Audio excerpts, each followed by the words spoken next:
پرامن پاکستان اور دہشت گردی کی سرکوبی کے لیے سیکیورٹی فورسز کی کاوشیں اور قربانیاں جاری ہیں۔ ترجمان پاک فوج نے خصوصی نیوز کانفرنس میں تفصیلات بتا دی ہیں۔ D G I S P R lieutenant general Ahmed Sharif Chaudhry نے کہا، ملک بھر میں دہشت گردی کے خلاف بلا امتیاز کارروائیاں جاری ہیں کرتے ہوئے افغانستان میں موجود عناصر پاکستان میں دہشت گردی کے ذمہ دار قرار دے دیے۔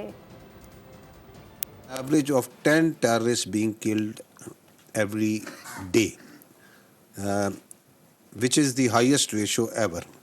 اگر آپ اس کا کمپیریزن بھی آگے دکھاؤں گا۔ اس دوران یہ جو آئی بی اوز کر رہے ہیں، ان کی اگر ایوریج دیکھی جائے تو آپ کی جو سیکورٹی فورسز ہیں they are undertaking round near to 194 intelligence based operations per day. So every hour these IBOs are going on. اب ان کی کوئی اپیزمنٹ کی گنجائش نہیں ہے، اب ان سے کوئی بات چیت کی گنجائش نہیں ہے. تو once they know that the state is telling them very clearly کہ یا آپ ریاست کی ول کے آگے سبمٹ کریں آئین اور قانون کے مطابق، اور otherwise we are here and we are standing and we are fighting. Are we really working towards that?